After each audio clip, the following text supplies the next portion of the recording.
The Sultana was jealous. All around her, people talked about the piety, devotion, and dedication of the Raisa. Sometimes she could almost sense the accusation in the eyes of the Sultan. If she was as pious, if she was as dedicated, maybe he would have an heir by now. The presence of the Raisa was an eyesore for the Sultana, and she was willing to do anything to be rid of her. She inquired many people, whisperers, handmaids, knights, aspiring lords, but none would dare go against the Raisa. She was touched by God, they believed. She then had to resort to poison. Carefully and under the guise of medicine to prevent leprosy, the Sultana mixed the poison into the water meant for the Raisa. But that didn't work either. The poison turned harmless as soon as it crossed the threshold of the Raisa's chambers. This would have deterred any other person from pursuing the matter any further, but not the Sultana. She was determined to take back what was rightfully hers. And so, she fell ill, or so she feigned. The tabibs could not figure out just what ailed the Sultana, but she insisted she felt pain and could not breathe freely. The tabibs then suggested to the Sultan that the Sultana be sent away to her homeland. She may possibly just be homesick. The Sultan agreed as he only wished to see his wife get better. The litter departed with much ado in 3 days and arrived at the home city of the Sultana in another 3.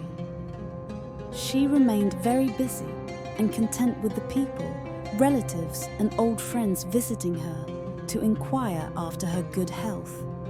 The experience, however, soon turned sour when the people gave in to their curiosity and the conversation started to revolve around the Raisa and the miracle she had brought about.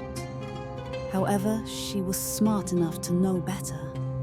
She did not want anyone privy to the brewing envy inside her, and thus she indulged their curiosities and gave detailed accounts of what had happened. Her stay prolonged, and the hordes of people eventually dwindled away. It was now time to act. One dark, moonless night, the Sultana crept out of her palace in a handmaiden's dress.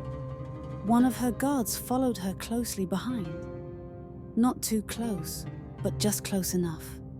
She made way for the edge of the city, and then into the wilderness of soft sand, prickly bushes, and tall foreboding trees that bore no leaves but only flowered and produced fruits twice a year.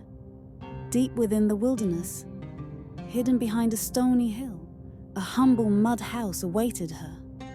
A single candle sat flickering in its window. The Sultana entered through the wooden gate. The house had a low ceiling and consisted of only 2 rooms and a kitchen. An old woman sat on a floor cushion in the corner, staring at the unremarkable wall. The Sultana shifted, feeling uneasy. The woman turned slowly to look at the Sultana, and then pointed to the floor of the other room. The Sultana entered the other room and looked at the floor. A durry lay in the middle of the room. She lifted the durry to find a hatch door leading underground. The Sultana took a deep breath and entered. Well, there is someone I know who would be willing to do the job, but he would want something in return. You know I have everything. The price does not matter to me. The dark man chuckled. It seemed like a happy chuckle, but the Sultana could feel the sarcasm in it. What? What is it? Oh, I don't know. I am not sure if you would be willing to pay what he would ask for. What is the price? Tell me. He wants someone to bear him a child. He answered slowly, his voice getting quieter by each word. He stared at the Sultana intently. A rage rose inside the Sultana. She knew what he insinuated, but chose to feign ignorance. I could line up 100 prostitutes for him. I could make any woman he chose marry him. The man chuckled again, but this time he did not even try to hide the sarcasm. This unsettled the Sultana. This man clearly had no respect for her, but more dangerously, he did not even fear her. "I don't think that will do, Your Highness. My friend has particular tastes." "Say it. Say it clearly." "If you so demand." He bowed mockingly. "My friend would like you to bear him a child." He threw the sentence like a slap in her face. "Why me?" "I don't know. And he doesn't have the temper that allows a lot of questions to be answered." "How would that work? What would people say?" "A thing like that cannot be kept a secret." "Oh, Your Highness, I think you misunderstand again." "What do you mean?" "You see, my friend, he is not a man. He is a jinn."